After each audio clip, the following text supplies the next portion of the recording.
Welcome to Club Columbo. I'm Alex Milkevich with Chris Schieffer, Helen Marsh. We've got Andrew Brown. episode 002. We're looking for a better name still, so I just want to go just across us three. Give us a better name. Go. Crocodile Fights. Crocodile Club. This is Crocodile Fights, episode 002. Intro 002. Helen, let's just start serious, so we'll get a little levity into it. If you had to fight any literary fiction writer, who would it be and why? F. Scott Fitzgerald. Because he wrote Tender as the Night, and that book was awful. And I hated it. It was so long for no reason. Fuck Dick Diver. Helen, I heard a rumor you were born in Maryland, very close to D.C. I was not. I was born in Cleveland, Ohio, but I moved to Maryland when I was 5. So you grew up in Maryland, right? Mm-hmm. Did you think about Ohio at all? I didn't think about coming to Ohio State until my sister came here, and I would drive up from high school and visit her, and I thought it was so cool because I could drink when I was like 14 and no one would second guess like, oh, there's just a tiny person drinking. So I was like, damn, this school's cool. So underage drinking made you come to Ohio State? In a nutshell. All right, you want to get in some ski club questions? Yeah. I think our audience is dying to know about ski club here. Helen, I want you to tell us what you would tell a freshman if they asked you what ski club is at the involvement fair. What ski club means to freshmen is you get to come to Midway, you get X's on your hand, you scrub them off, and then you drink beer for free all night. And then you can also go skiing, but mostly just the free beer at Midway on Thursdays. What would you tell that same freshman's mom about ski club?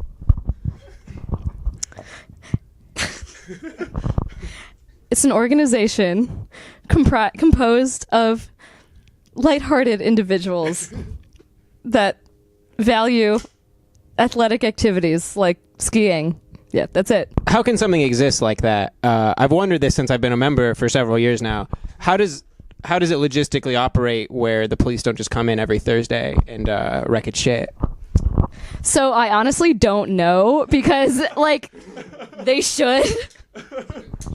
It is a very good question. Basically, ski club is organized by 6 people, me and 5 other idiots, and we somehow organize 800 kids at this bar every other Thursday, and somehow we have not gotten in trouble yet. But I have a feeling it's coming very soon. Why would a bar participate with this, and why specifically that bar, and why not shifting? Why has it always been at that bar? Midway is a pretty low quality bar, and I think that having 800 freshmen packed into there is not gonna take a toll on their facility that's already destroyed. Also, we pay them far more than we should. How much does an average night at Midway cost the club? It ranges between $500 to $700 per social. When we're feeling very crazy, it goes up to $1,000.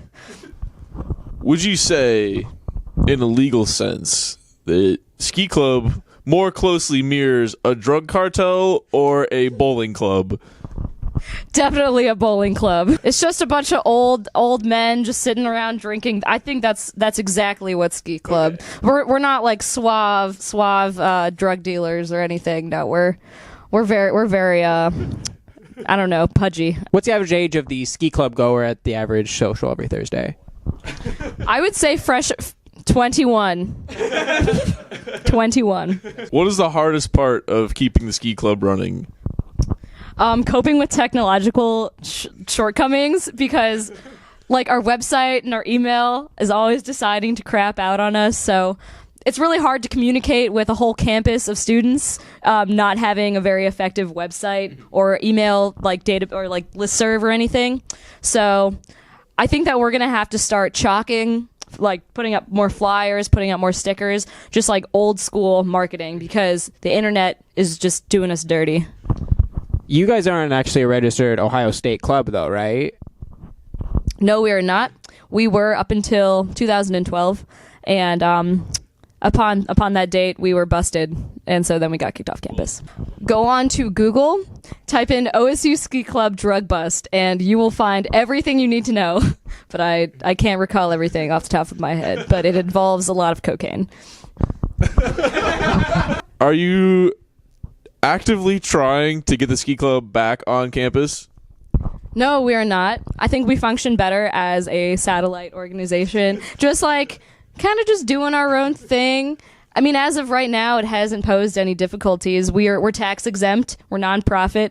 It's really nice, and we don't have to answer to anyone. So, Helen, I heard you're graduating pretty soon. Yes, I am graduating May 7th, 2017, and I am very excited about it. And then what are you going to do?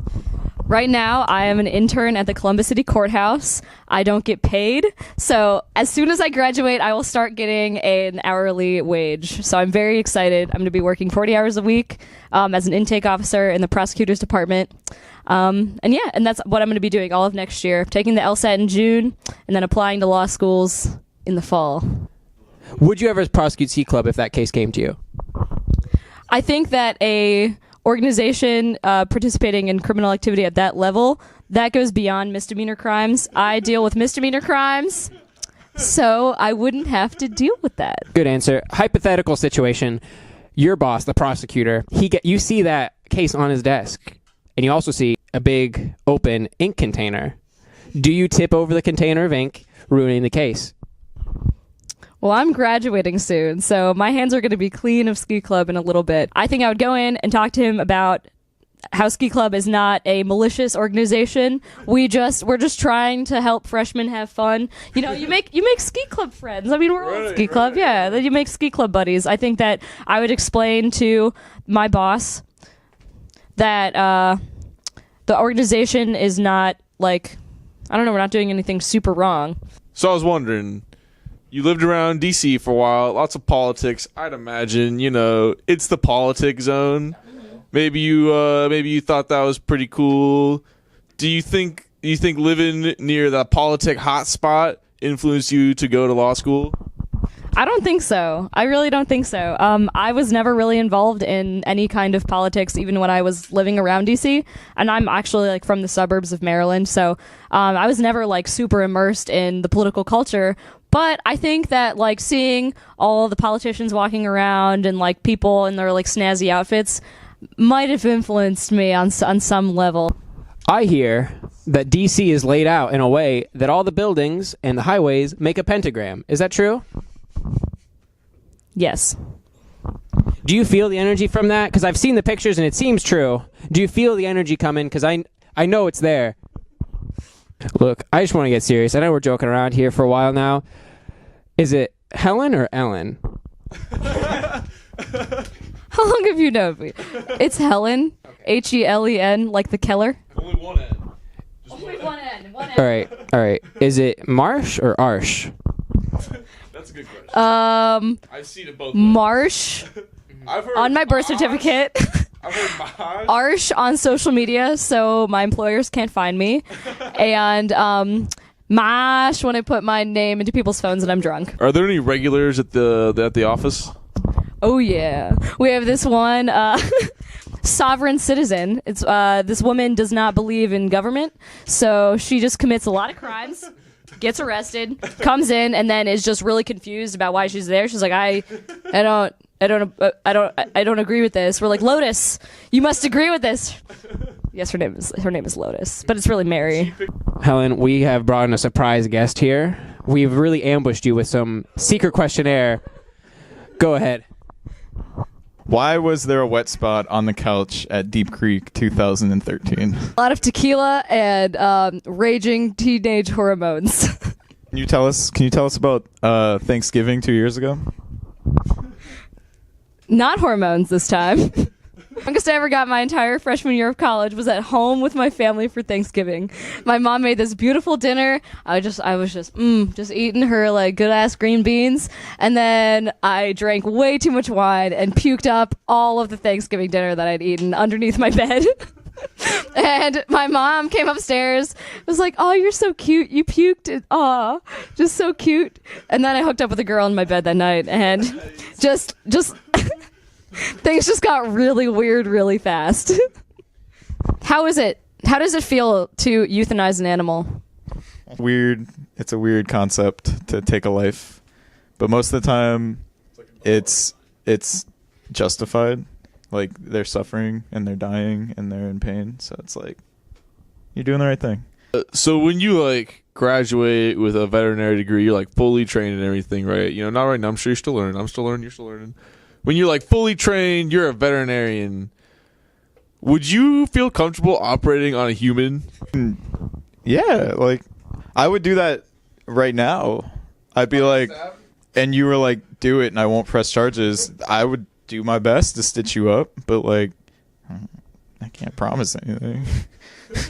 I just act like I'm sewing. To any potential vet schools, I'm not gonna act like I'm sewing. If you were a brachiosaurus, now that's the big ass dinosaur with the long neck that like ate the trees, right? If you were a brachiosaurus, do you think that you could date a T-Rex? If I was a prehistoric giraffe, I don't think I could date a T-Rex because of the little arms, and I like arms. Arms are good for coitus, and arms are good. I realized that over the course of every guy I've dated or hooked up with, there's really no unifying element other than that they all have really long arms. Like, I don't know what it is. Like, even, like I've hooked up with tall guys, short guys, like a little like chubbier guys, like really skinny guys. They all just have really long arms. Like just normal sized arms, but like not short arms. And like the T-Rex just has far too short of arms for me to appreciate. So you have $10,000, right? And you can spend it on one thing, right? What is that one thing? But keep in mind, right? So if you pick something that's like worth $5,000, you're gonna get two of them because you have $10,000. If you pick something worth $1, you get like some Easy Mac. You're getting 10,000 Easy Macs, all right? So one thing that you would spend $10,000 on. Go. On Amazon, you can get 10 tiny hands for $10. 10 so what? tiny hands? Tiny hands. Like they're like little hands you put on your fingertip. Okay. Yeah. So I'd get 1,000 of those and have 10,000 tiny hands. When you like open a pack of gum in public, and literally everyone is just like, "Can I have a piece? Oh yeah. Can I have a piece? Can I have a piece?" I would get 10,000 packs of gum of a flavor that everyone likes. And, you know, you just be the most popular cat in town. You just be like, "Oh, yo, I got gum." You just like pull out your little packet in every single class, and everyone's your homie. That could also have some real world uses. You guys see like that dam in California that broke a couple days ago? Yeah, I heard that. There's like a lot of shit going on. You could just get 10,000 people to chew one piece of gum, just start sticking it together. Dude, Right. And just keep going, because dams are fucky. They should never have built them.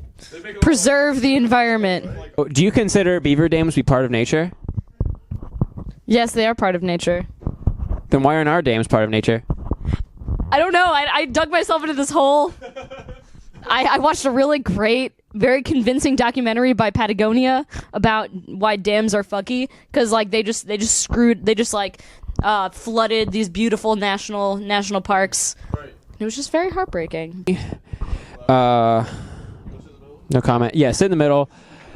Okay, that's about it. Andrew's got a call. This was Club Columbo. Or a better name. Let's go ahead and fire off one more name each. The chatter scatter. I'll come up with something with chatter, because we just chattered for like 2 hours. Chatter.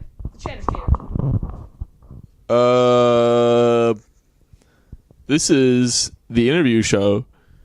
The snapper chatter. The chapper snatter. All right. What day is today? March 2nd? March 3rd. All right. March 3rd, Friday. The Chatter Snatter featuring Helenest Arsh, Chris Schieffer, Alex Milkevich, and a bunch of off-camera people. All right.